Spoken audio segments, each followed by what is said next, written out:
The Kraft Foods Company presents The Great Gildersleeve.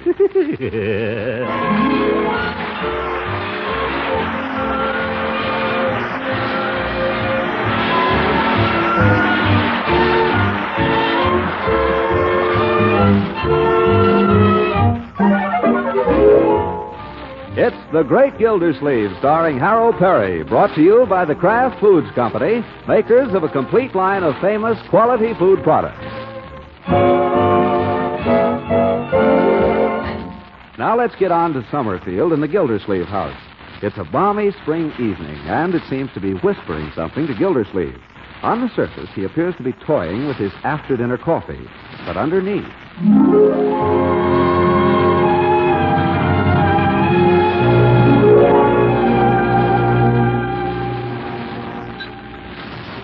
George, I think I might circulate a little this evening.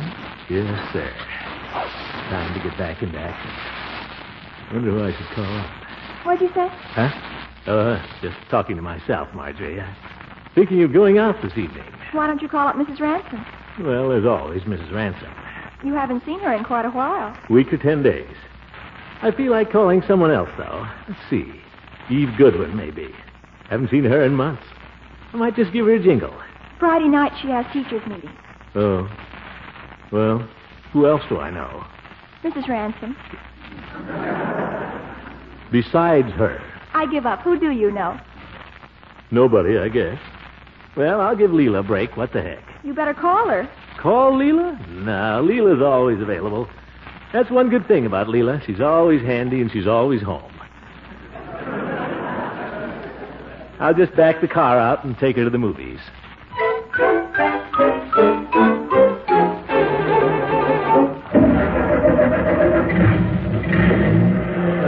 Good old Leila. I'll buy seats in the loads and hold her hand. Oh, there's a light in the parlor. Well, no use being fancy about this. There she comes to the window. Who is that? It's me. Put on your hat. We're going to the movies. What? Nuts. Looks like I'll have to be fancy after all. Oh, well.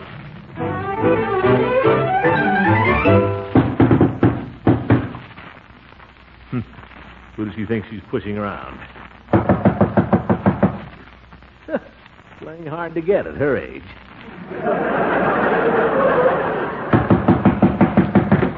Oops. Oh, hello, Leila. Are you trying to break my door down, Throckmorton?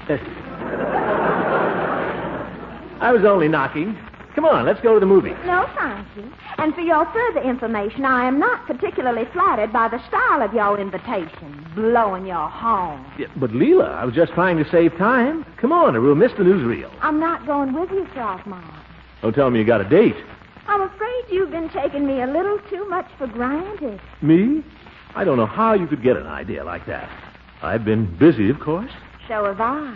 Huh? I've been busy too, Throckmorton. Well, that's fine. Glad to hear it.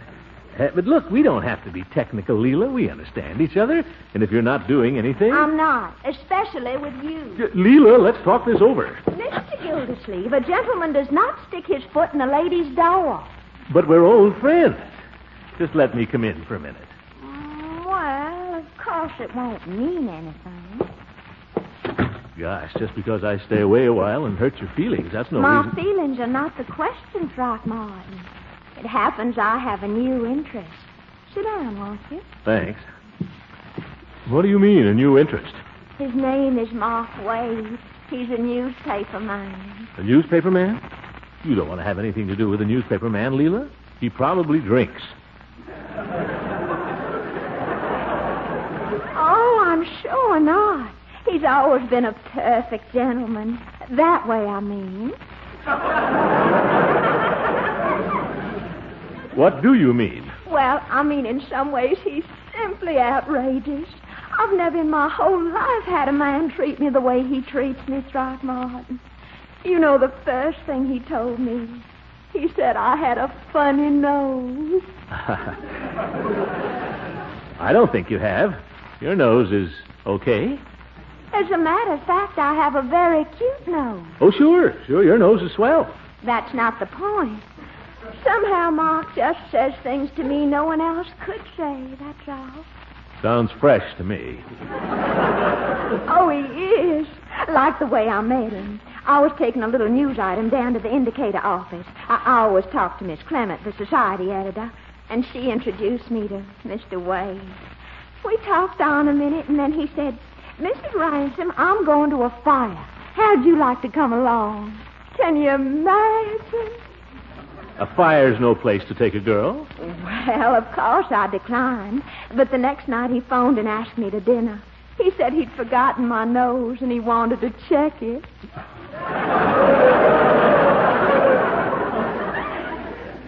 Well, I suppose he took you to some cheap newspaper dive. I tried not to notice, but the dinner cost $4, and he left a 50-cent tip. Oh, well. Just trying to make an impression. Oh, Throckmorton, he doesn't care what people think. It was an Italian restaurant, the darlingest little place. Oh, and Mark was so funny. He pretended to talk Italian to the waiter. Almost drove the poor man crazy. Doesn't sound very funny to me. Well, you have to hear him do it. We went to the movies afterwards, and he offered to wrestle me to see who paid for the ticket. What?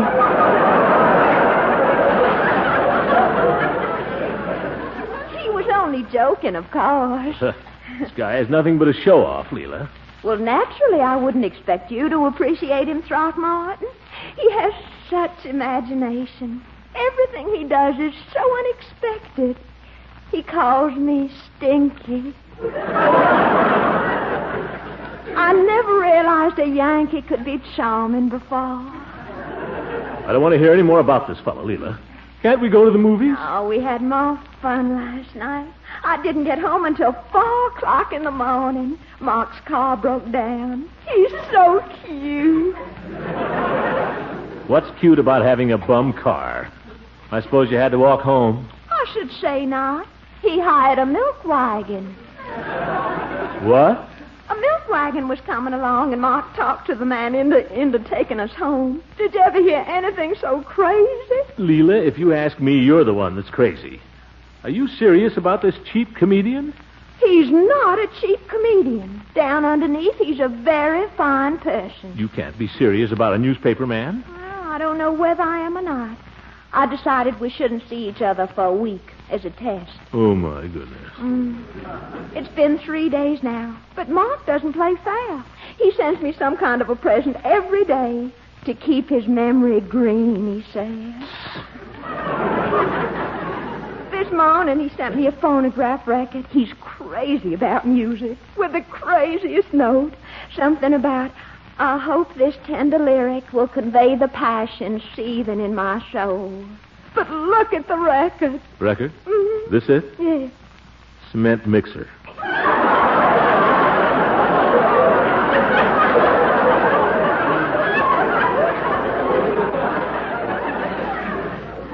Never heard of it. Oh, you're behind the times, Throckmorton. Well, anybody can send a girl a record.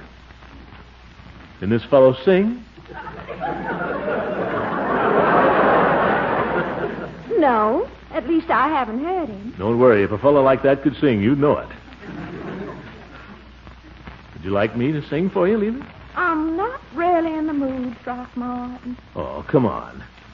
Thine is my heart alone. What do you say, huh? I don't care much for that song. Well, some other song then, huh, Leila? One of your favorites. Speak to me of love and... I just don't feel like playing, Throckmorton. Oh, come on. One song for old time's sake. Come on, Leila. Well, don't push me. Goodness. I know a nice song. I don't think I've ever sung it to you, but it's nice. What is it? When Day is Done. Do you know it? Yeah, that's it. That's the right key, too. When day is done and shadows fall, I dream of you. When day is done, I think of all the joys we knew. That yearning returns returning to hold you in my arms. Won't go, love, I know, love, without you night has lost its charms. When day is done and grass is wet with twilight's dew, my lonely heart is sinking with the sun. Although I miss your tender kiss the whole day through, I miss you most of all when the day is done. Well? That's the trouble with you, Throckmorton. You're in a rut. Leila.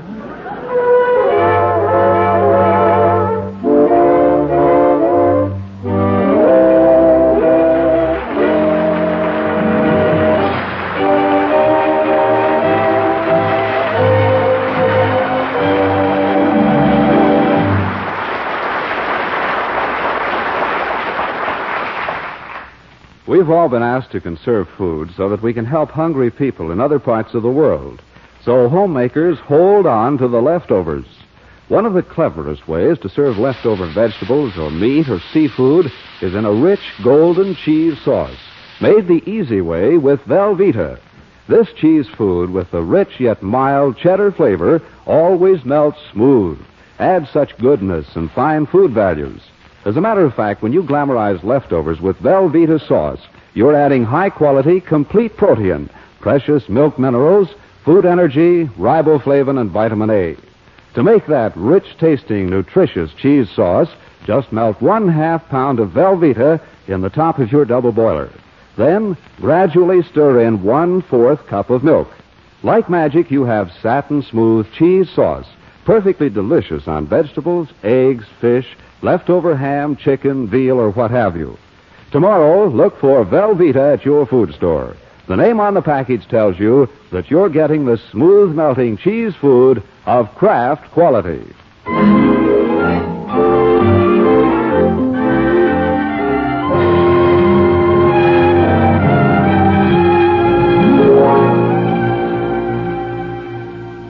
Well, fate, it seems, has pulled a knife on Gildersleeve. All winter, he lay dormant, too comfortable and too lazy to exert himself much socially. Now comes spring, and once again, the sap is stirring. He steps next door to pay his respects to his charming neighbor and finds that a stranger has stepped in ahead of him. That kind of thing can shake a man. It has shaken Gildersleeve.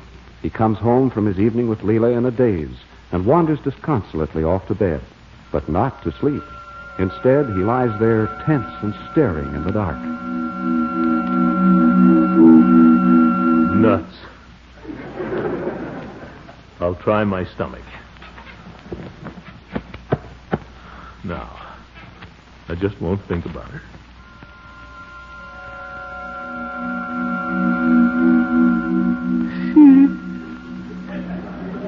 Leila, how could you do this to me? I know I haven't been around much lately, but gee whiz, I thought we had an understanding, sort of. I mean, gosh, after all, we've been to each other, almost.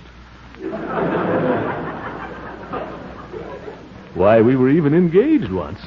Have you forgotten that? Does that mean nothing to you?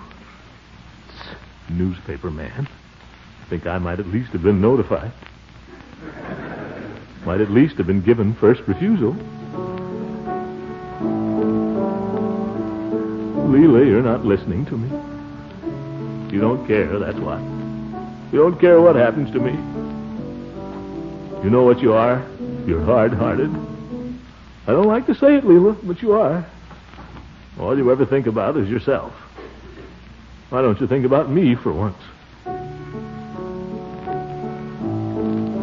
You want to know, I don't think you're such a wonderful piano player either. That's telling. Why didn't I say those things to her when I was over there?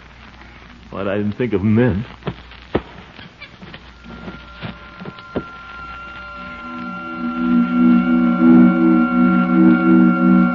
Nuts. I can't sleep. No use just lying here like this. Maybe if I read for a while, might go down in the kitchen and look for a bite to eat. Might as well be eating as just lying awake.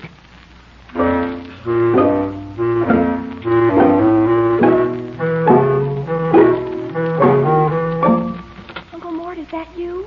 Yes, it's me. Go back to sleep, my dear. Sorry if I disturbed you. What are you doing up? Are you all right? Oh, yes. Go back to bed. But what are you doing wandering around in the middle of the night? I couldn't sleep, that's all. Poor Unky, what's wrong? Nothing. Marjorie, as long as you're up, tell me something. And I want an honest answer. What is it? Do I seem old to you? No older than usual. Why? Go back to bed.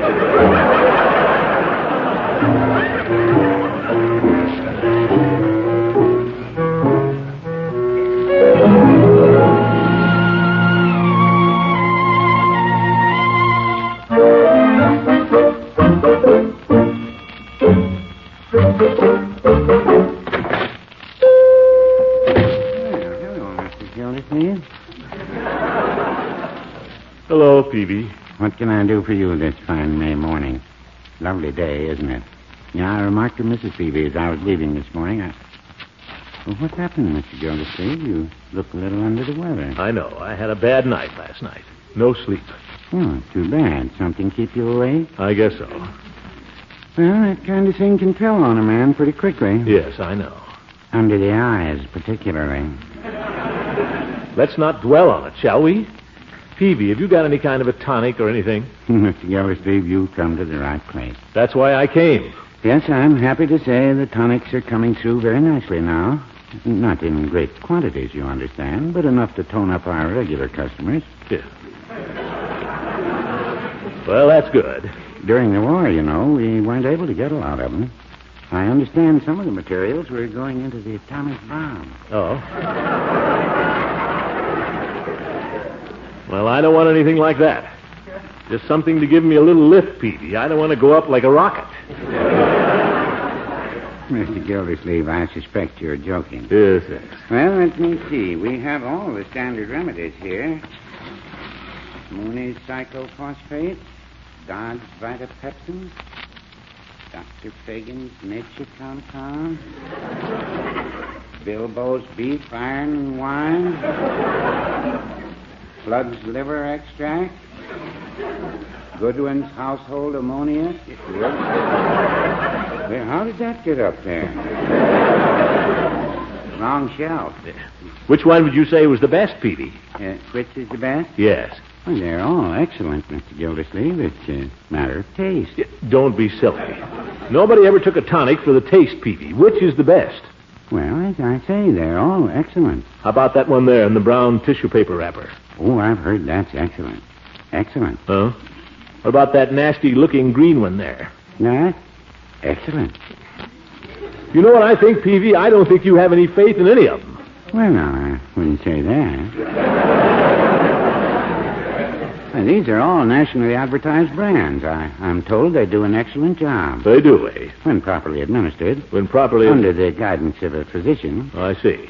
Of course, I have one here. Not quite so well known. This one only came in yesterday. It's just been released by the Army. Oh, by the Army? Army surplus. I'm told it cost the Army $8 a bottle. Oh? We're disposing of it for 39 cents. Is it any good? You know the Army, Mr. Gildersleeve. They demand the best. What's in it? Everything. Will it help me to sleep? It won't keep you awake. All right, wrap it up. Well, here's Judge Hooker. Good morning, Judge. Gentlemen. Hello, Judge. Why, Gildy, old man. I know. I had a bad night. Under the eyes there. Yes, I know. Peavy's giving me something for it. Why so pale and wan, fond lover? Who told you? Told me what? You've been talking to Leila. I haven't seen Leila in 4 or 5 days. What's she got to do with it anyway? Nothing. Leila keeping you awake nights, is she? None of your business?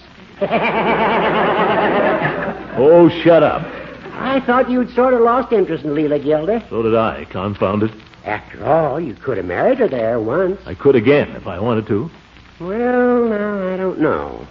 You're not getting any younger, you know. Neither is she. Certainly. But does she know it? Why, you old goat. Sure, I'm an old goat. So is Peavy, but we admit it, don't we, Peavy? No, I wouldn't say that.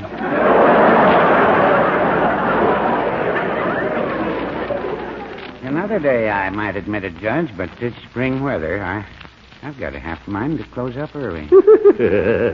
You do that, Peavy. Take the rest of the day off. But, Mr. Gildersleeve, what about your tonic? Don't you... Give it to the judge, Peavy. I know something quicker.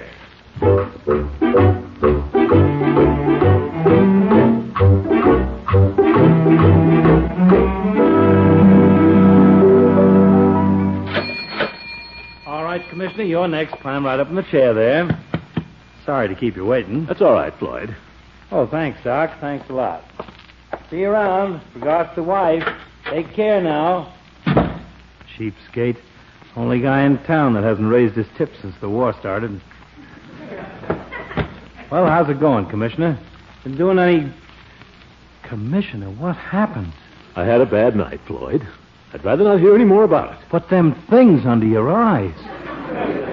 Well, don't tell me about them. Do something about them. Okay, I'll try. I want you to give me the works, Floyd. I want you to make me look 10 years younger. Well, that's quite an order, Commissioner. I ain't no miracle worker, you know. I ain't no Elizabeth Arden. All I claim to be is a darn good barber and a fair tenor. But I'll do what I can. Is that too tight for you? No, that's okay. I guess we better start with a massage, huh? Unless you want to go in for surgery. For what? Oh, only joking, Commish. My surgery's unintentional, you might say. What do you think about my mustache, Floyd? Do you think that's a little droopy? No. Why? Somebody been making cracks? No, I just wondered if it couldn't be a little more youthful. Well, we could heist it a little, maybe. You got a date or something, Commissioner? Or just worried about holding on to your job? Well, I have a sort of a date. Sort of a date. What kind of a date is that? Well, this party, I won't mention her name, but she's gone and got some notions all of a sudden about youth. Oh. Afraid I'm going to have to do some missionary work there. Mrs. Ransom running around with some younger fella, is she? Where did you get that idea? Well, what else? You come in here and want your mustache heisted. There must be something behind it. It ain't so long it's getting in the soup. What makes you think it's Mrs. Ransom? Well, ain't it? This fellow's got the darndest line, Floyd. He insults her. Tells her she's funny looking, and she loves it. Sure, it's them little attentions that gets him. I swear I think this guy is crazy. He took her for a ride in a milk wagon. Can you imagine that? I seen a fellow do that in a movie once. Maybe he did, too. Only in the movies, they usually bring the horse home to breakfast. But, Floyd, what way is that to behave with a lady? It's not so dumb. Women don't want a man who's faithful. They just want a man to be cute. Well, maybe. How do you think I and the wife have stuck it out all these years? I just let things go along, and when I see they've gone as far as they can and she's about ready to crown me, I pull something. I get cute on her. You can't hit a guy when he's cute.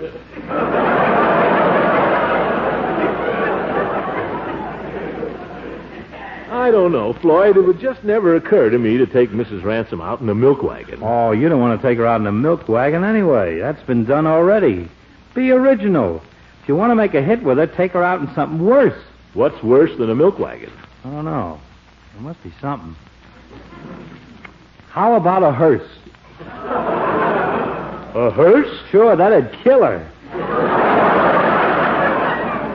You know Fred Seipel? He's got a hearse. Is Seipel the undertaker? Who else? Fred's a good kid, and he likes a joke, too. You know, he don't let on when he's on a job, but he can laugh with the best of them. He'd lend you his hearse, or rent it anyway. Oh, Floyd, I don't know. A hearse? What can you lose? You're not doing so hot as it is. Well, that's true, Floyd, but still... Faint heart never won any fair ladies, you know. How do I know she'd like it? Well, you already know she goes for that kind of stuff. Now, look, Commissioner, get the picture. Huh? She hears a horn blowing out front. She runs to the front door. She opens it, and there's you in a top hat sitting in a hearse. How could she resist you? Floyd, do you expect me to be... Well, do you think maybe you'll be seeing Seipel in the next... Sure, I'll be seeing Fred. I'll see him today, probably. Be glad to take it up with him. Now relax and let me get on with this massage. All right. Commissioner, relax. Floyd, you don't think maybe she'd feel squeamish? Why should she? You don't have to make her ride and back.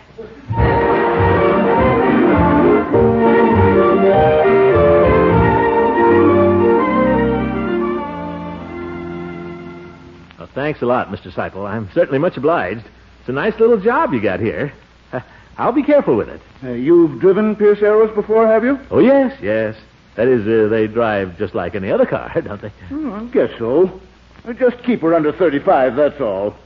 I had new rings installed, and they're not worked in yet. Oh, I will. Yes, indeed. Has a horn, has it? Right there. Fine horn. I don't have much call for it, actually. Well, good luck, Mr. Gildersleeve. Thanks again, Mr. Seipel. Hope I can do as much for you sometime. All clear there? All clear. Oh. Here we go.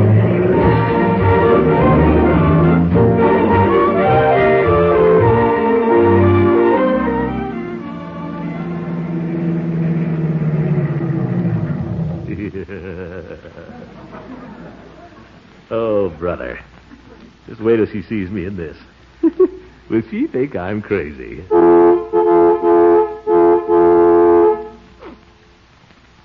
Where is she? Everybody will think I'm crazy if I have to keep this up. Throckmorton, if that's you out there, I've asked you not to sit in front of my house and blow your horn. But Leila... Guess you didn't notice. Have to try again. Mr. Gildersleeve, must I call the police? But Leila, I'm in a hearse. Now what? All dressed up and no place to go.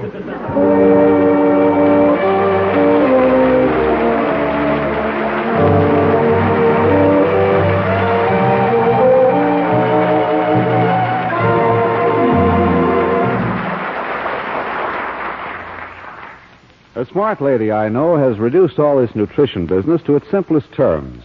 She says there are two kinds of foods, filler-uppers and builder-uppers. Of course, right now, many homemakers are having to use more of the filler-upper foods than they ordinarily would. But it's important that every meal includes some of the builder foods. Important that we remember which ones they are. Definitely in the builder-upper class is Kraft's famous cheese food, Velveeta. For Velveeta helps supply muscle-building protein, milk minerals to help maintain strong bones and teeth, food energy for working power, vitamin A, and riboflavin. Remember all this when you see Velveeta at the food store. When you buy, get genuine Velveeta, the nutritious cheese food of Kraft quality.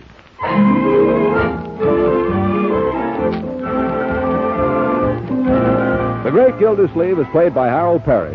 It is written by John Whedon and Sam Moore. The music is by Jack Meakin. This is John Lang speaking for the Kraft Foods Company and inviting you to listen in again next week for the further adventures of the Great Gildersleeve. Good night.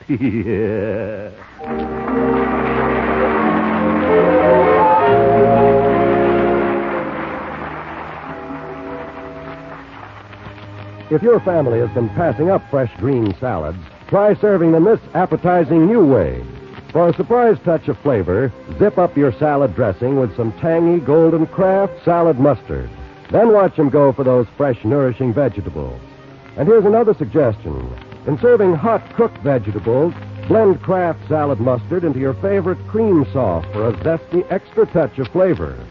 And remember, there's another Kraft mustard with snappy horseradish added for sharper tastes. Buy both of these delicious Kraft mustards when you shop tomorrow. This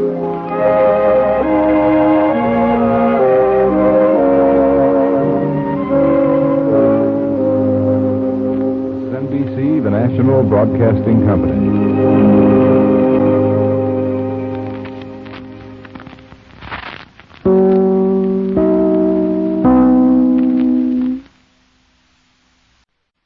The Kraft Foods Company presents The Great Gildersleeve.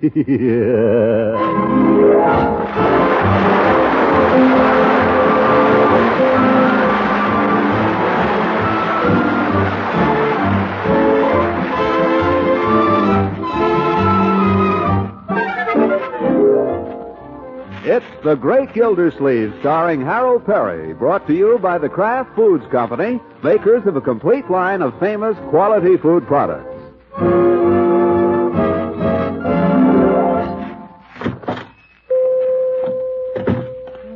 Gildersleeve, what can I do for you this pleasant afternoon?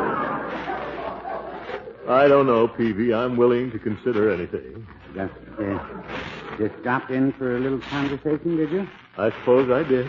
Well, anything to oblige the customer. I see Truman has taken a firm stand on a pretty big question. Oh? What's that? Reckless driving. He's against it. I don't think I feel like talking politics, Peavy. All right. It's very warm for this time of year, don't you think so? I feel chilly. Well, it gets chillier in the evening. Last night it was so hot I couldn't sleep. Well, last night was warm. Confound it, Peavy, all you do is agree with me. Well, no, I wouldn't say that. Yes, you do. You've had the weather hot, cold, warm, and chilly in the last 2 minutes. Well, you asked for it. That's conversation. Then let's skip it. I'm sorry, Peavy. I don't mean to be disagreeable. It's just that I've had to... Good afternoon, Mr. Gildy. Have you got my prescription? Well, hello, Throckmorton. I didn't recognize you from the back. Yeah, it's me. How have you been? I've been just fine, thank you. Mr. Peavy, have you got my prescription ready? All wrapped up, Mrs. Ransom. Here you are. That'll be $1.50 and 5 cents to the government. Here, Peavy. Take it out of this. Oh, no, Throckmorton. I can't let you. Take it out of the 5, Peavy. Well, No, please. I've got the exact amount right here. But, Leila, if I want to buy you a present... Thank you, Mrs. Ransom, and call again. Thank you. Goodbye. Leila, wait a minute. Are you busy this evening? I'm afraid I am, Throckmorton. Well, I mean anything special. I thought maybe we could go out to dinner or something. I'm sorry. I'm having company for dinner, and I expect to be busy all evening. Oh. Well, how would it be if I dropped over for a while? After dinner, of course. I don't believe that would work out very well. But if you're just having company, what difference would one more make? 2 company, Throckmorton. 3 is a crowd. Goodbye, Mr. Peavy. Leila, can I take you home? I have an escort, thank you. Peavy, do me a favor, will you? Look out the window and tell me who she's with. Well, I don't like to spy on a customer, Mr. Gildersleeve. This isn't spying, Peavy. I'd look myself, only I don't want her to see me. Hurry up. Well, there he is. Young fellow. Does he look like a newspaper man? Hard to tell with his hat on.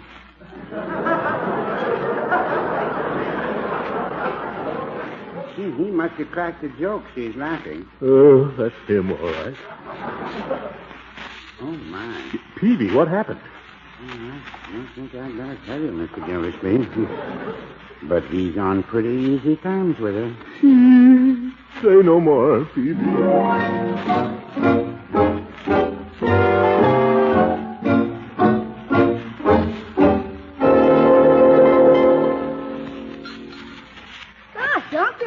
Tonight. What's the matter? I'm not usually noisy at meals, my boy.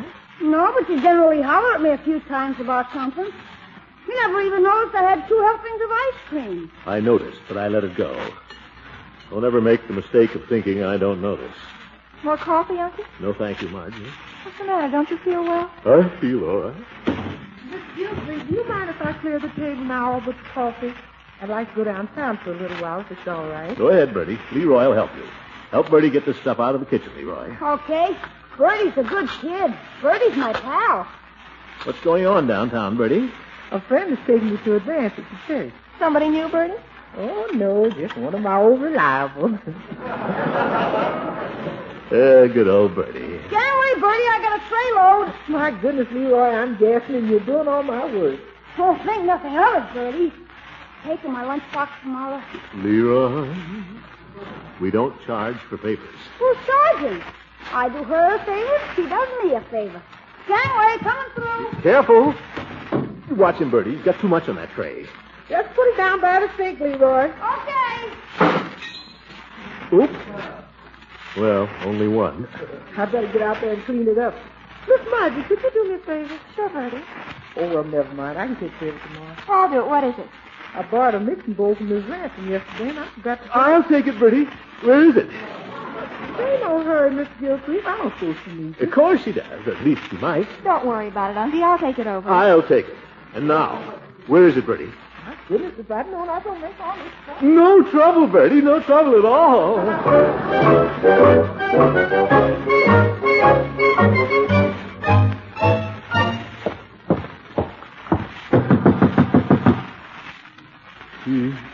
All the shades are down.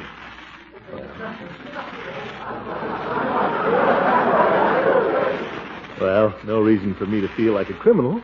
I'm here on a legitimate errand. Hello, Leila. Guess who? Throckmorton. Yeah, that's right.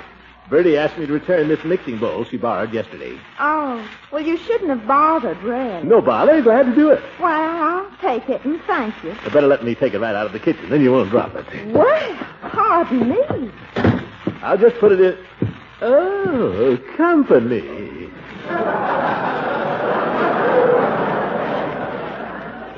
Still eating? We're having our coffee. Well, I can't stay, but I might just have one cup with you. Well, really? I don't believe I've met this gentleman, Leila. No, you haven't. Oh? Well, Mark, this is Mr. Gildersleeve, my next-door neighbor. This is Mark Wade. Well, glad to meet you. How are you? I hope you don't mind my barging in like this. Leila and I run in and out of each other's houses at all hours. That's quite an exaggeration. Shall we go into the parlor? Coffee all gone? It's cold, I'm afraid. Oh, well, in that case, after you, Mr. Wade. Come on, Mark. After you, Lilac. Oh, you. What'd he call you, Leila? Mark calls me Lilac. He says I'll lilac anything.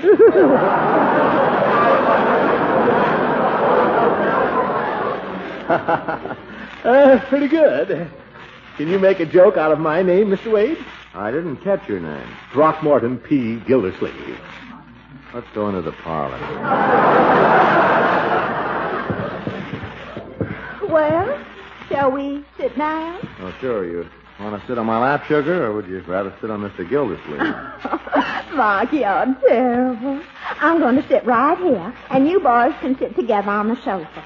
I'll stand up for a while. Then I'll take the sofa. Have a stick of gum, Mr. Gildersleeve? I don't chew, thanks, especially when ladies are present. Well, maybe the lady will put you at your ease. Have a chaw, Lilac? Thank you. You can see how Mark has corrupted me, Throckmorton. Yes.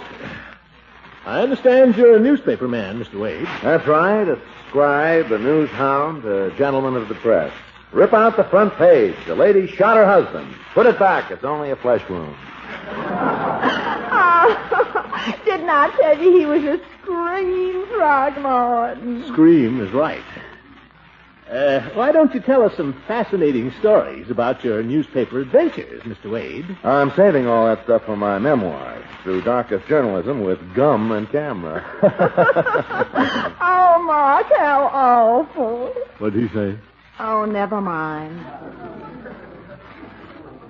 Lilac, baby, we're going to have a little music or not? Well, I don't know if this is just the time for If you want a little music, I'd be glad to sing. Mark just likes me to play for him. Oh.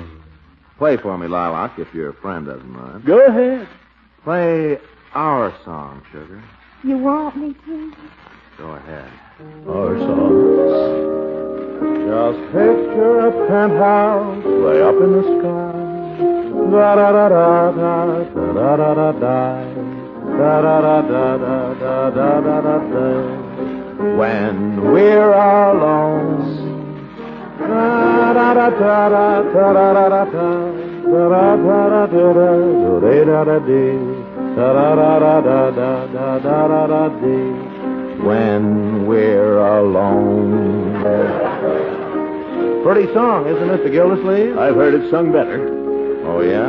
Da da da da. Da da da da da da da da da da. When we're alone. But we're not alone, are we, Mr. Gildersleeve? Do you want to fight? Throckmorton. Does your friend want to fight? For money, marbles, or chalk? Huh? I promised my mother I'd never fight for free. You step outside for a minute, you big smart aleck, and I'll not... Throckmorton, Mark. Now, you boys stop this instant. I'm ashamed of both of you. Well, he started it. He insulted me. Apologize, both of you. Come on, Mark. I'm serious. Mr. Gildersleeve, if I have unwittingly offended you, it was intentional. Huh? Go on, Throckmorton. It's your turn. I won't. Throckmorton, you're a guest in my house under rather unusual circumstances. Well, I'm sorry. That's better. Now, I'll tell you what we'll do. We'll play gin rummy. It's lots of fun. Mark, will you help me get the card table? It's right here in the hall. I'll help you, Leila. I'm already on the job, pal. It's nuts.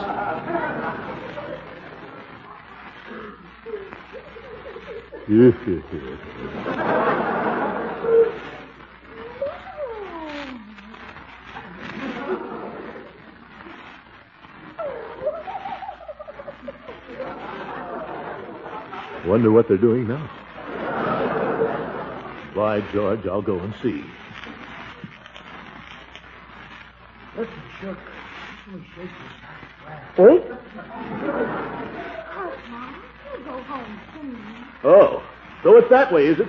Evidently, I'm not wanted around here. Well, I can take a hint.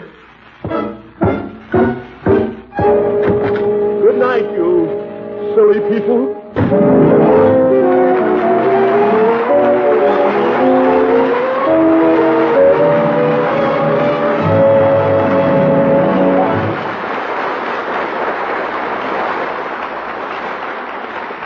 These are times when a homemaker feels she's in luck when she has some leftovers in the refrigerator. And it's double luck if you also have a package of Kraft's smooth-melting cheese food, Velveeta. For then, with Velveeta's rich cheese sauce, you can transform leftover vegetables, chicken, veal, seafood, or ham into another grand main dish. Now, here's how you make the cheese sauce with dependable Velveeta. Simply melt the Velveeta in the top of a double boiler. Then stir in 1/3 cup of milk. If you wish, season that smooth golden sauce with cayenne or Worcestershire. Pour it on the hot leftovers and listen to the compliments. Listen with special pleasure because you know that nutritious Velveeta is giving the family fine protein, milk minerals, food energy, vitamin A, and riboflavin. At the food store, keep your eye open for genuine Velveeta, the cheese food you can depend on to melt smooth, add delicious flavor, and important food value.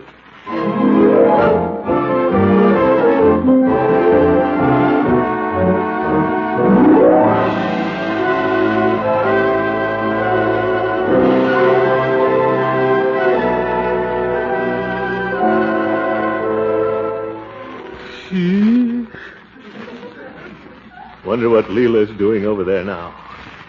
Holding hands with that guy, probably. Confound it, I can't just sit here. If anybody wants me, I'll be at the Jolly Boy.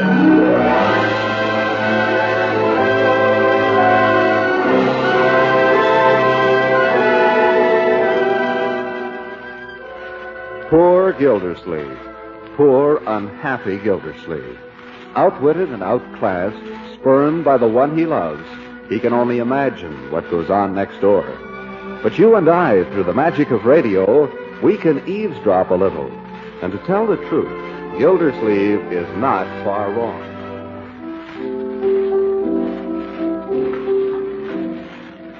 Pardon me, madam. Is this seat taken? Oh, don't stop. Just move over a little. I don't believe we've been introduced. Oh, I'm the guy you're in love with, remember? Or do you? One meets so many. Mark, you don't really believe the things you say. All those cynical remarks. That's not the real you. We all wear a mask. Oh, but underneath there's something finer. I can tell it just as plain. All the world's a stage, and all the men and women merely players. That's Shakespeare. Here I go getting literary again. Play, Leila. Music be the food of love. Play on. By the way, I remember to tell you, I adore you. Tell me again.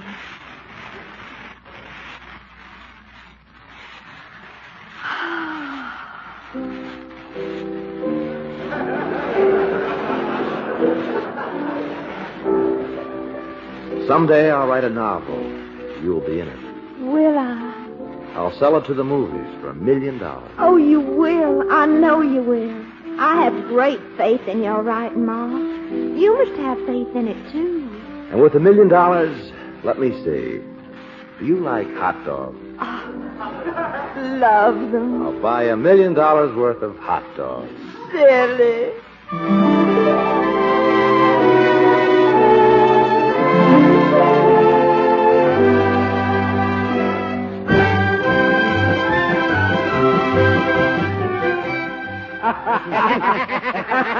That's a good one, Floyd. I would just like to say this, gentlemen.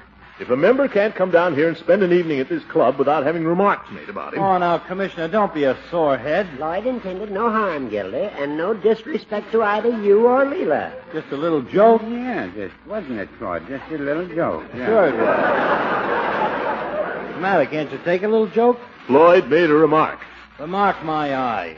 I'll leave it a Peavy here if it was a remark. Well, now, I don't say it was the funniest joke in the world. I'd say it was a joke. Floyd made a remark about a fellow member. And unless he apologizes... Oh, Mr. Gildersleeve, don't you think you're being just a little touchy? I do not. Well, if you don't think so. Either Floyd apologizes or I go home. Apologize for what? I ain't done nothing. What does a guy have to do to crack jokes around here? Get a license? Well, now, Floyd, why don't you just apologize and put an end to all this? Come on, be a good fellow. Well, why don't he be a good fellow? I take it you refuse to apologize. That I do. No, Floyd, I don't think that attitude is going to be helpful. Well, who's trying to be helpful? Stop shoving me, Steve.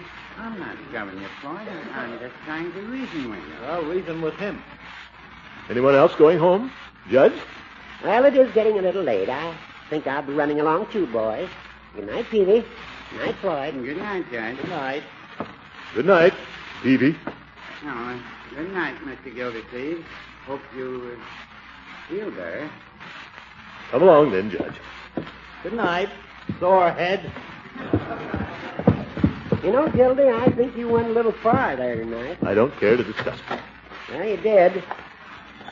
Can I drive you home? No, thanks, Judge. Think I'll walk. It will do me good. Well, you're the doctor. Good night, then. Good night. What's the matter with me, anyway? Getting into fights with everybody? My friends, even. Who do you think you're fooling? You know what's the matter with you. Why didn't you marry her when you could? Always putting things off. You never can make up your mind. Now this young fella comes in and cuts you out. Well, what if he is a little younger? What has he got that I haven't got? What have I got that he hasn't got? Well, I know one thing he hasn't got. Money. Yes, by George, I can offer him more than he can. Newspaper man. Ha! Probably makes about $30 a week. Come on, ante up, son. No, by George, I'm not licked yet. Gildersleeve doesn't give up in a fight. I may stall around, but once my mind is made up, why, I should have done this years ago.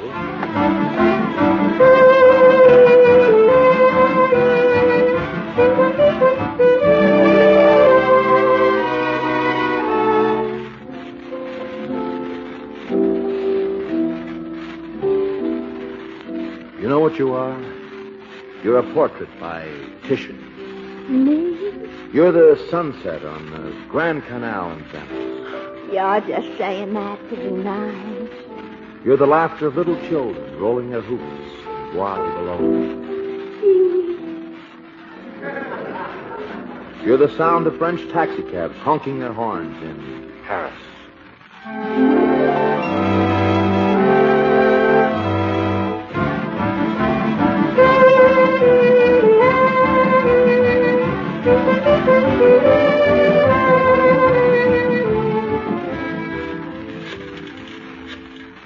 Don't stand there listening, Leroy. Who's listening? Well, go do something.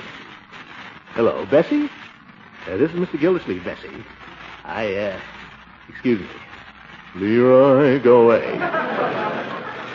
Bessie, I may be a little late to the office. If a package arrives to me from the jeweler's, put it in the safe. Never mind. Just put it in the safe. Now, let me see. The ring, the license, ticket. Better call about the ticket. Leroy, confound it, I told you to go away. Go where? Where's there to go? Go to school. Go anywhere, but don't hang around here. I don't see you making Marge go away. Marjorie, you here? I'm not listening. Nuts. A man has no more privacy in this house. Excuse me. Yes, Bertie, what is it? Dr. Needham phoned a little while ago. Oh, yes. Dr. Needham. Did he say anything, Bertie? He said he found he was going to have to be out this morning on church business, but he did care to come over and talk to him this afternoon. Thank you very much.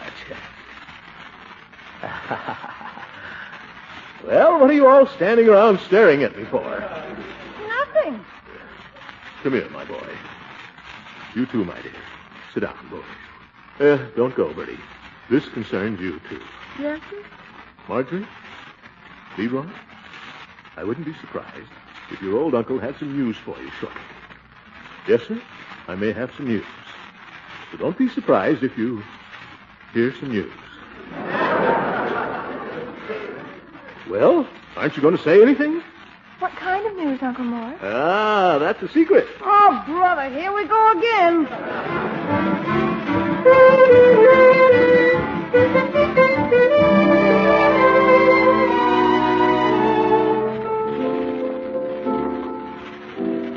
Ma, Yes? you seem different tonight somehow. Well, I'm getting kind of tired of that piece. You know any others? Tired of our song? Well, not tired exactly, but I'd like to hear something else. Mark, what is it? Tell me. Well, I don't know if this is the time, but, well, you're a swell girl, Leila, and I wish you every happiness. Well, I'm no good, Leila. I'm no good for you. Mark, you mustn't say that. Well, it's true. You shouldn't have anything to do with me. I'm just a newspaper man, and you know newspaper men. Here today and gone tomorrow. But that's what I love about it. No. What you ought to do is settle down and marry some nice guy. Somebody dependable. That fella next door, maybe. What if he is a little fat? Mark, there's something you're not telling me. What is it? I've got a job in Newark. In Newark? On the ledger. Well. Well, you know what we said, Leila. No strings, no obligations. Free as the birds, both of us. You remember that? I certainly never thought you meant it. Now, don't you worry. You'll get married one of these days. You'll get married. When I do, it will be to a gentleman. Oh, that's the trouble with women, always recriminations. Always a lot of fuss. Why can't we just be charming about this? No goodbyes and no regrets. That's the way. Now, I'll tell you what you do. You sit down at the piano there and play that piece you play, and I'll just tiptoe out and close the door so as not to spoil the memory. What do you say? I don't care whether you tiptoe or not. Just be sure you close the door.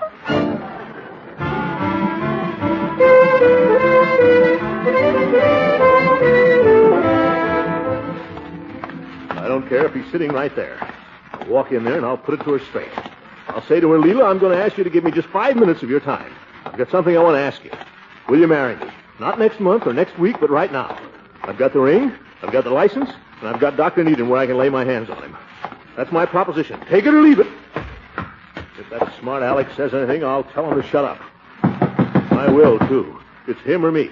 Throckmorton! Leila, I've been asked you to give me just 5 minutes of your time. There's something I want to ask you. Why, of course. But come in, won't you? Thanks. Are you looking for something? Where's, what's his name? Mr. Wade? I haven't the faintest idea. Oh. Well, as I say, Leila, when I ask you to give me just 5 minutes of your time, Are you expecting him? I shall be very much surprised if I ever see him again after the way I passed him off. You, told him to go away? Oh, he was amusing enough for a few days, but no one could stand him for more than that.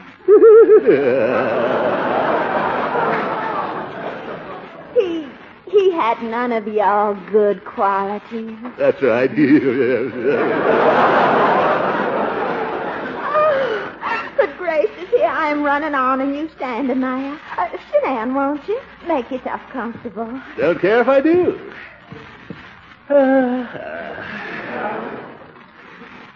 Run and get me an ashtray. That's a good girl. Oh, no ashtray. Oh, now, aren't I terrible? You shall have one right away.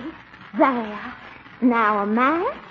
Got one. Oh, let me light it for you. I love lighting your cigars. Thanks.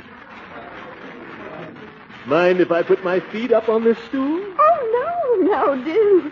Here, let me move it for you. That's just some old needlepoint my grandmother Beecham crocheted. Now, what is it you wanted to ask me, Throckmorton? Oh, yes. Leila? Yes. How would you like to go to the movies?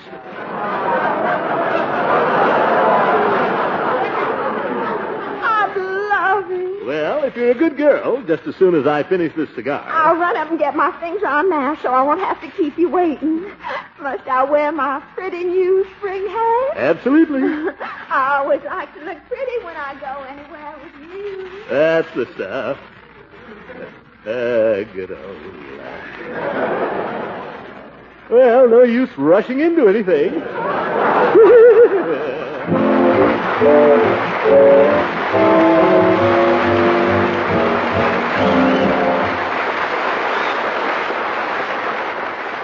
Millions in Europe and Asia are going hungry and facing actual starvation. Therefore, it's up to us, the best-fed nation in the world, to tighten our belts. We can share a meal and save a life. And here's how. Buy only as much bread and other wheat products as you really need.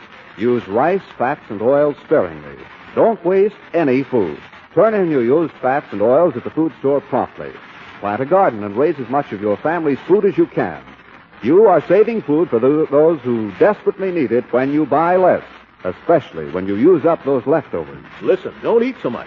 We could all cut down a little. I know I could. There are children abroad who could be kept alive just by the food we throw out. Let's think of that when we sit down to dinner.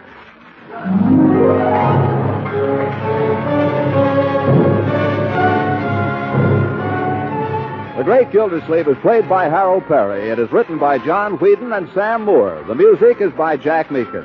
This is John Lang speaking for the Kraft Foods Company and inviting you to listen in again next week for the further adventures of the Great Gildersleeve. Good night, everybody.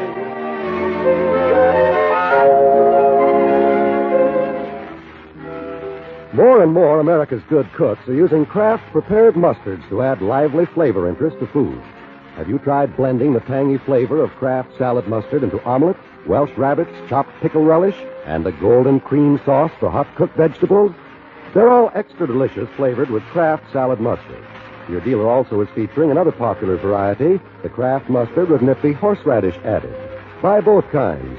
Ask for Kraft horseradish mustard and tangy golden Kraft salad mustard when you shop tomorrow.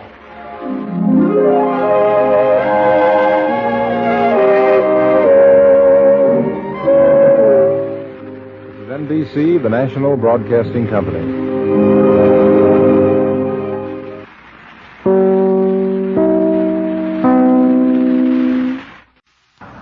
The Kraft Foods Company presents The Great Gildersleeve.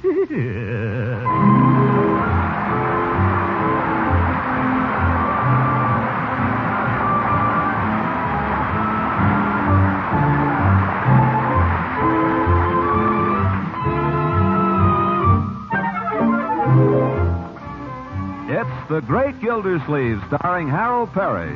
Brought to you by the Kraft Foods Company, makers of a complete line of famous quality food products.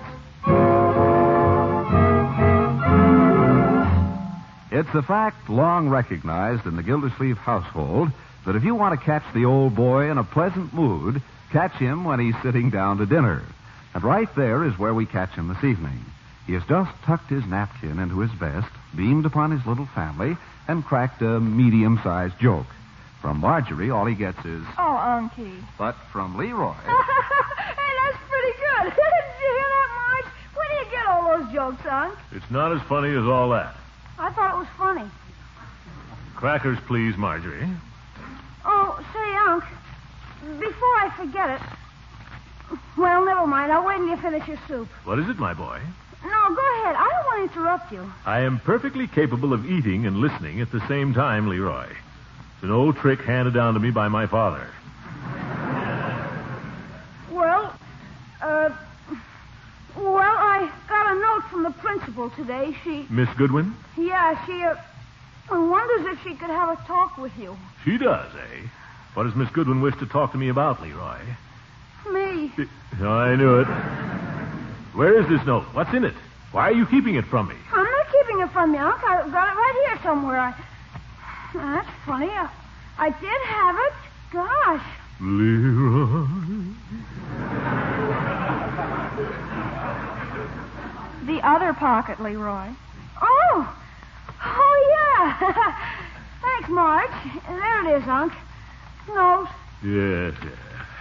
Why don't you mind your own business? Well, why did you pretend you didn't have it? None of that. Leroy, this note is addressed to me. How does it happen that you're familiar with its contents? I didn't read it, Unc. Honest, you can ask anybody if I did. How did you know, then, that Miss Goodwin wants to have a talk with me? Something told me. Ask him what he did that made her write the note. I will ask my own questions, Marjorie, thank you, without any help from you. What did you do, Leroy, that made her write the note? Answer me. Miss Goodwin says here that some of your social attitudes require adjusting. What does that mean? She claims I was picking on the girls. Well, were you? Well, that's not the point. It is to the point. Now, were you or were you not picking on the girls? Well, I wasn't the only one. Piggy was in it, and so was Walter May. And Donald Rosenberg. He's terrible. He doesn't do anything the teacher tells him. Never mind Donald Rosenberg. What exactly did you do? We raided the girls' playground.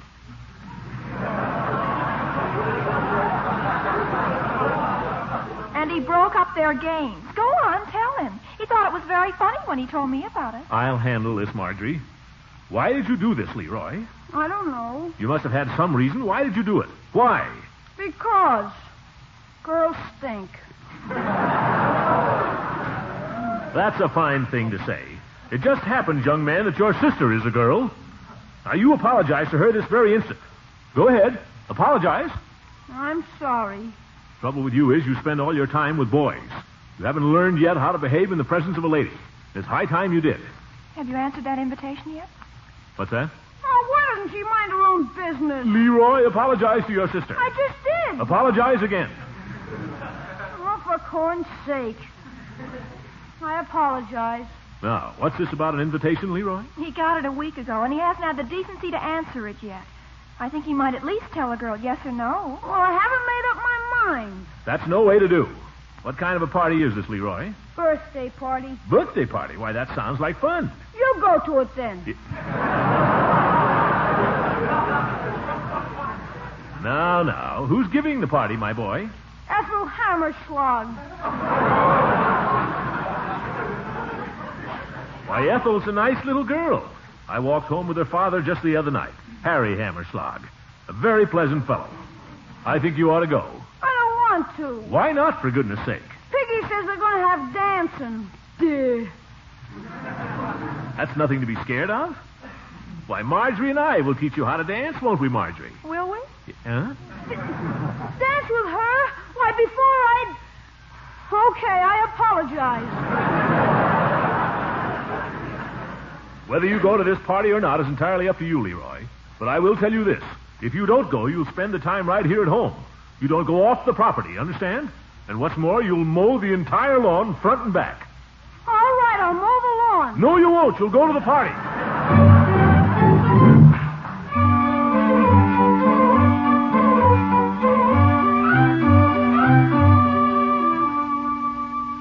Now, Leroy, you're going to enjoy this.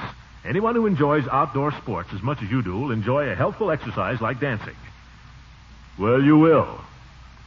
Now, first, Marjorie and I will dance a little for you, then, well, just to give you an idea first, then you can try it. Come on, let's get some music here. What have we got in the way of dance records, Marjorie? Unky, honestly, there's nothing decent. Don't tell me. Here, what's this? Whispering. Larry Rose and his Rose Buddies, Foxtrot. What's the matter with that? Wait till you hear it. You're too critical. Come on, let's show Leroy the foxtrot, my dear. What the heck is the foxtrot? It's the easiest dance there is, my boy, just like walking. Ready, Marjorie? Oh, the music. Yeah, pull that rug back, Leroy. You got plenty of room. Pull back the rug. When I foxtrot, I like to cover a lot of ground. Okay.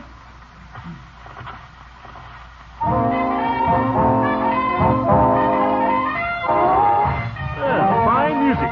Good enough for anybody. All right, Marjorie. On with the dance. What I have to go through. All right, Unky, let's get at it. We don't need the music quite so loud. Are you watching, Leroy? Yeah. Well, pay attention. Watch my feet. 1, 2, 3, 4. 1, 2. Droop. Pardon me, my dear. 1, 2, 3, 4. You begin to get the feel of it, Leroy? It isn't anything like walking. It's exactly the same. Only you add a little variety as you get more skillful. Now watch this. Yeah. See, that's how you turn, Leroy. Let's stop the music for a minute. Now, Leroy, I want you to try it. No. Now. No time like the present. Gosh. No nonsense now. Dance. I'll start the music again.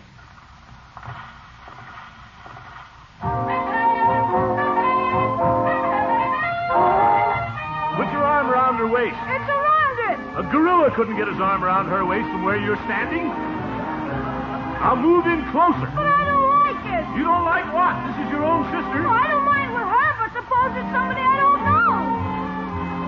Don't argue. That's the way it's done. Now get hold of her. Okay. Now dance. You see, Leroy, it's not so bad. You're doing fine, Leroy. Now just don't walk forward all the time. Back up once in a while. You steer around in a circle, my boy. Count, Leroy. 1, 2, 3, 4, 5, 6, 7. You're counting wrong. Leave him alone. But he's out of step with the music. Confound it, Leroy. Can't you hear the orchestra? Are you kidding? Well, try it your own way for a minute. Try to look as if you were enjoying yourself, my boy. Enjoying myself? God, this is my idea. All right, hold it a minute. Saved by the bell. Not for long, you know. Hello? Leroy? He's busy now, and he can't... wait a minute. Who is this?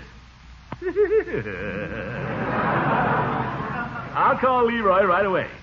It's for you, Leroy. Miss Ethel Hammerschlag. Her? Leroy, she can hear you. Oh, for corn's sake. Gosh, if you knew how she pesters me. Leroy, she can hear you. She can hear you, too. Hush. Hello?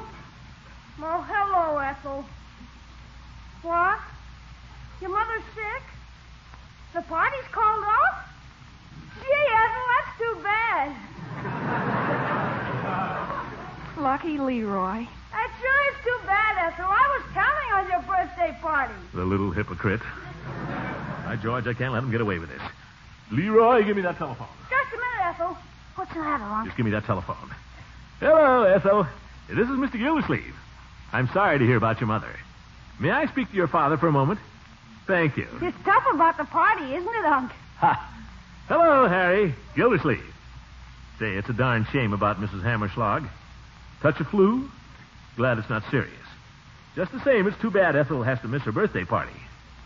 I was wondering if she couldn't come over and spend tomorrow afternoon with Leroy anyway. Oh! Leroy, let go of my leg. Leroy's so disappointed. I thought maybe we could have a little party just for the two of them. Let go of my leg. And that would take Ethel off your hands while her mother's sick, and at the same time, the kids will have a lot of fun. Now, that'll be fine, Harry. You deliver Ethel, and I'll take care of the rest. Goodbye. Now, on with the dance.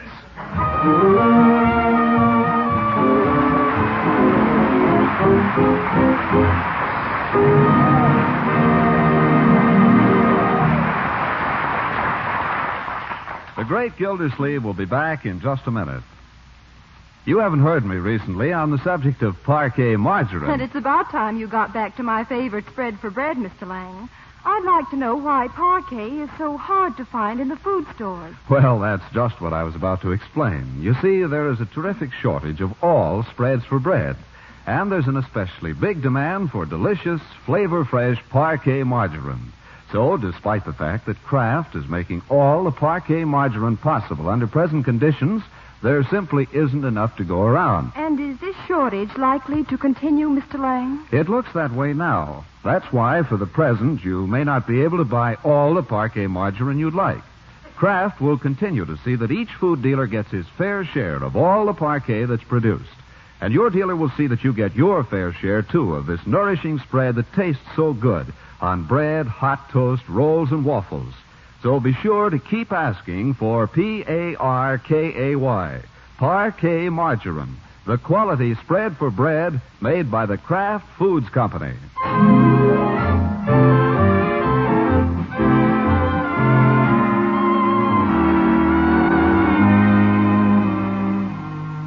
Well, Gildersleeve appears to have got himself into something again.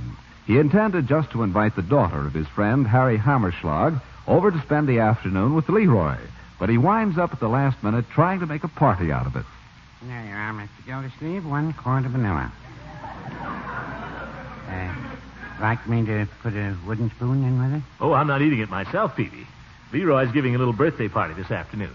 Leroy? A birthday party? How many birthdays does Leroy have a year?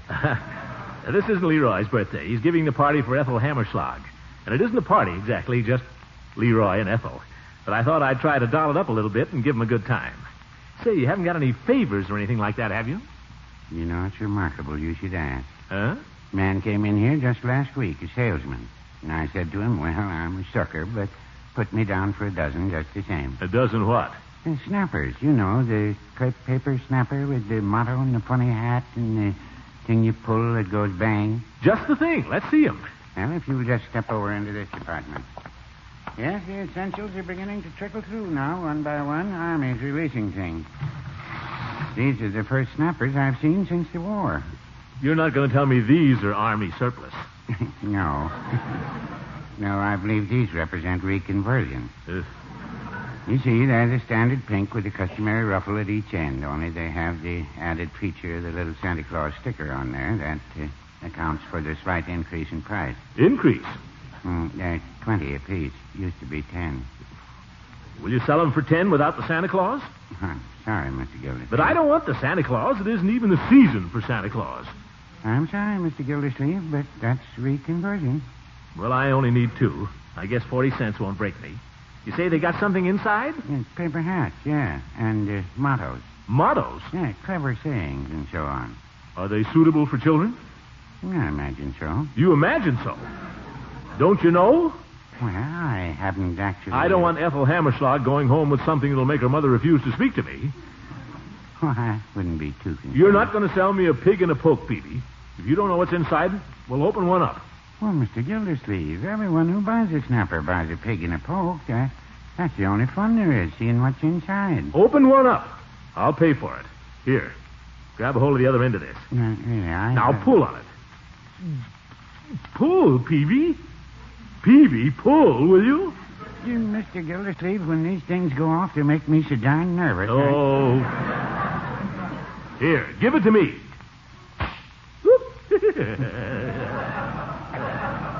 What's inside? Let's see. Huh? Well, wait till I get it open, will you? I always like to see what's inside. Dunce cap. Here, you can have that. What I want is this. What's it say? Roses are red, violets are blue. I love the girls, and the girls love me. Yeah. Wait a minute, it doesn't rhyme. Doesn't it? What kind of a motto is that, Peavy? It doesn't even rhyme. How can anybody... Uh-huh. It says here, made in Japan. So, reconversion, eh? Peavy, you know what I think? I wouldn't say that.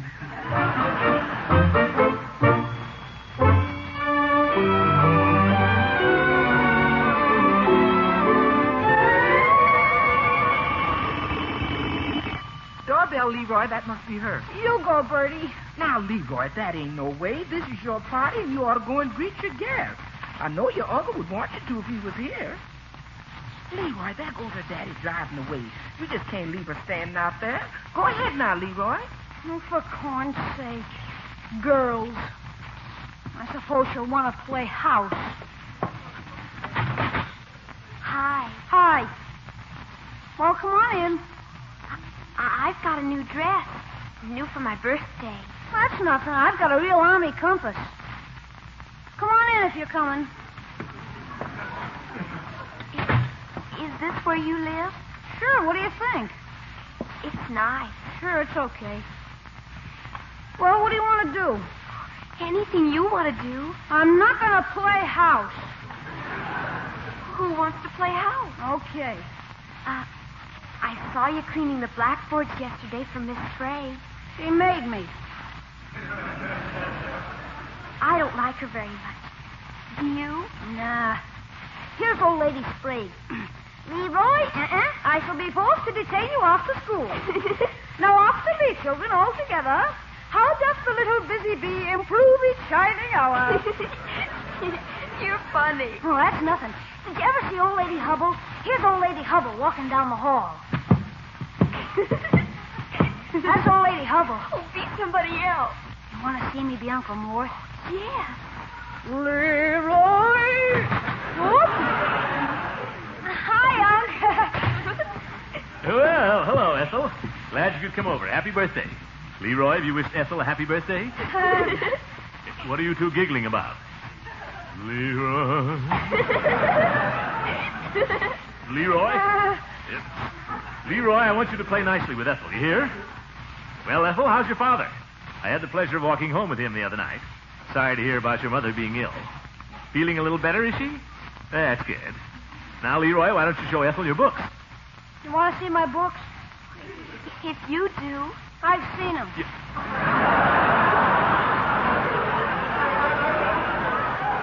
Confound it, Leroy, that's no way. Ethel's your guest. It's your duty to entertain her. It's not a question of what you want to do, it's what she wants to do. Well, what does she want to do? I don't know, but ask her nicely. I've got to take these things out to Bertie. You two just have fun. You hear me, Leroy? I want you to have fun. Okay. Well, is your uncle mad? Nah, he's always like that. Don't mind him. He's okay. What shall we do? Anything you'd like to do. I can stand on my hands. You can? Easy. You want to see me? Oh, you might hurt yourself. Nah. We got a tree out back. I can swing by my knees and drop off and land on my feet. Every time, almost. Come on out. I'll show you. Leroy, where do you think you're going? Well, just out and back. I told you I want you to play with Ethel. Now come back here. Okay. Gosh. Remember, this is a party. You're supposed to have a good time. Now, how about a good game of blind man's buff? What do you say? Blind man's buff? Blind man's buff is what you play at parties, my boy. Would you like that, Ethel? I'd like anything. There. You see what a polite little girl Ethel is, Leroy? Why can't you be like that? But, Unc, you can't play blind man's buff with just two. You can't? Well, I know. How about pin the tail on the donkey? Oh, doorbell. Yes, pardon me, children. I know who I'd like to pin the tail on. I heard that, Leroy. Well, Eve, come in. She's it, Miss Goodwin. I hope I haven't come at a bad time. You've come at a perfect time, Eve. We're just having a little party here. Aren't we, kiddies? Oh, well, I don't want to interrupt anything. I was just out for a walk, and I thought, hello, Leroy. Hello, Miss Goodwin. And Ethel. Hello, Miss Goodwin. Well, this is a party. Yes, indeed. I got your note, Eve. Leroy delivered it all right. Go right ahead and play, children. I'm trying to do something about Leroy right now, as you can see. About his getting along with girls, I mean. What is it, Leroy? Can we go outside? Now, Leroy, I've told you, this is a party. I see Bertie's got the table set there, and I think she's going to have a surprise for you. Oh, my, doesn't it look festive? Snappers and everything. All ready there, Bertie? All ready. Come and get it. Been with us a long time. All right, kiddies. Now remember, Leroy, let Ethel go first. She's a lady. That's right. Now, Ethel, you sit at one end of the table, and Leroy, you sit at the other. They're going to be a little far apart, aren't they? Oh, but Leroy, what do we do first? We pull out the lady's chair for her, don't we? I can pull it out. Let Leroy do it. It's good for him. Oh, for corn's sake. Leroy. Now, happy birthday to you. Happy birthday. All right, Bertie, you can bring it on. Happy birthday, dear Ethel. Happy birthday to you. Oh, how beautiful. With candles. 12 of them, one to grow on. Don't catch fire there, Bertie. Oh, it's a lovely cake, Bertie. Yeah, not bad. Thank you. I helped stir the frosting, didn't I, Bertie? That's right. Oh, it's just beautiful. Just beautiful. Throckmorton, come on, let's leave them. Say, you got snappers there, kids. Aren't you going to snap your snappers?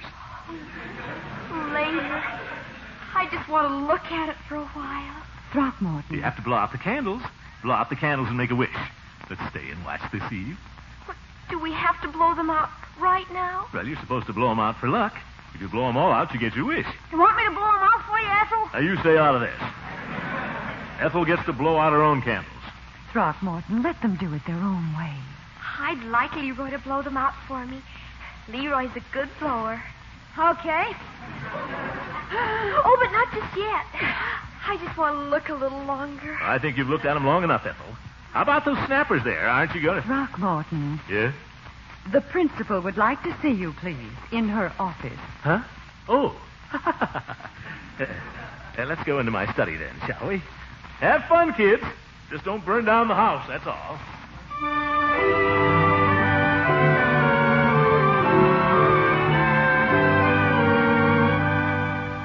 Honestly, Throckmorton, I'm surprised at you. At times you seem to be truly intelligent, and then all of a sudden... I turn out to be a dumbbell. Weren't you ever a boy, Throckmorton? Certainly I was a boy. What do you mean? Well, think back to the time when you were Leroy's age. Try to remember how you felt about girls then. I must have been a Lulu. I wish I'd known you. Oh, you wouldn't have liked me, Eve. I was different then. I remember there was a little girl a couple of doors up the street. Her name was Nancy Ringe. Did she have a crush on you? She must have, I guess. She was always pestering me. And I guess I played some pretty mean tricks on her. I remember one time, Eve, Father called me into his room and shut the door. That was always a bad sign. And then he said, "Well, young man, I suppose you know why you're here. Well, answer me. Speak up. Speak up. You know why you're here?" "No, sir." "Sit down." "No, stand up. Stand up straight. Confound it, I'll have no slouching when I'm talking to you." "I had a report from your mother this afternoon of your conduct regarding a certain young lady. You know what I'm talking about?" Me? "Yes, you. I'm talking to you, am I not? Am I addressing the wardrobe? Am I addressing the bed?" No, sir. "Very well. Mrs. Ringe spoke to your mother this morning. Does that suggest anything to you?" Oh, that. "Yes, that. Now, I should like to hear the whole story from your own lips, if I may. The whole story." He? And stop saying he. What's the matter with you? Have you got asthma? I don't know, Father. Maybe I have, Father. Maybe I should see a doctor. Maybe Dr. Yeager could help me. Don't try to change the subject, young man. Proceed with your story and omit no details. Yes, sir. Well, Nancy Ringe pesters me all the time, you see, and yesterday afternoon she was hanging around when Ralph and I were trying to play catch. Ralph Dietersheim? Yes, sir. Proceed. Don't try to put any of the blame on Ralph. He... Throckmorton!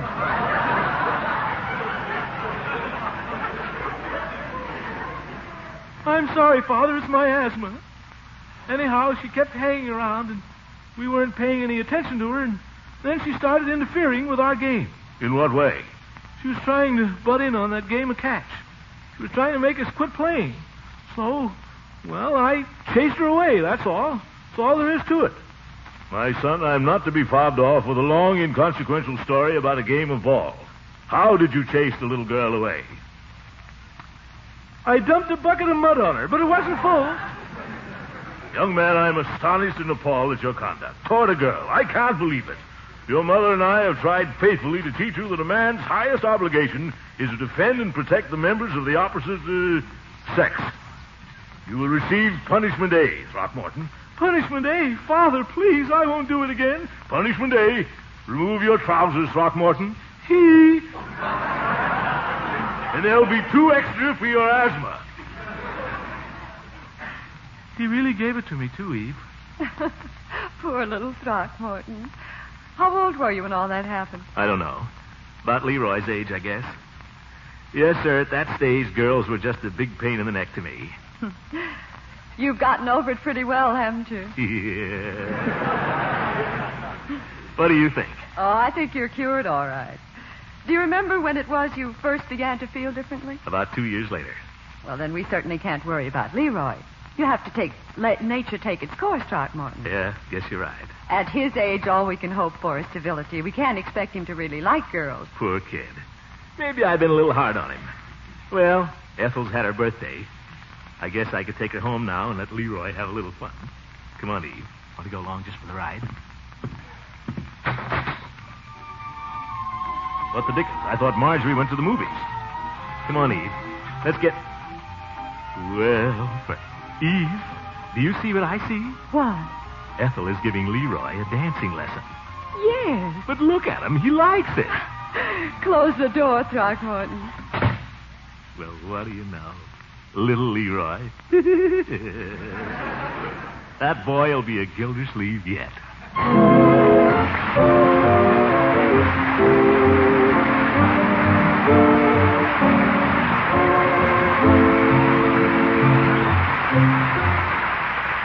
We'll hear a good night from the great Gildersleeve in a few moments. Many listeners have written to tell us how disappointing it is when food dealers can't supply Parquet margarine. Now, if you've had that experience, we're sorry, and your dealer is sorry, too, especially since millions of American families have made Parquet their favorite spread for bread. But, as I explained a little while ago, there's been an increasing shortage of all spreads for bread, and an especially big demand for Parquet. Kraft is continuing to produce as much Parquet margarine as available supplies permit, but this is still far short of meeting the big demand. Your Kraft food dealer is trying to serve you as best he can. Both he and the Kraft Foods Company appreciate your patient understanding during this period of temporary shortage. We pledge our best efforts to see that everyone gets a fair share of all the Parquet margarine that's available.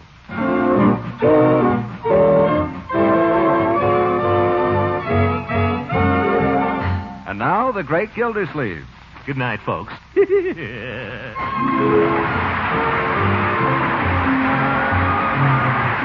The Great Gildersleeve is played by Harold Perry. It is written by John Whedon and Sam Moore. The music is by Jack Meakin. This is John Lang speaking for the Kraft Foods Company and inviting you to listen in again next week for the further adventures of the Great Gildersleeve.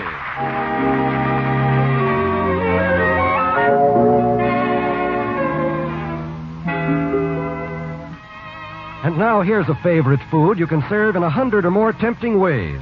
It's Pabstet, the delicious cheddar cheese food that spreads, melts, slices, toasts to perfection. Serve it between meals and at parties as a tasty appetizer or sandwich spread. And at mealtime, enjoy Pabstet's mellow cheddar cheese flavor in omelets and soufflés, and in smooth, luscious sauces poured over macaroni, egg, and fish dishes. It's extra nourishing, easy to digest, and Pabstet comes in 2 popular varieties, golden cheddar and pimento. Buy delicious Pabstet cheese food when you shop tomorrow.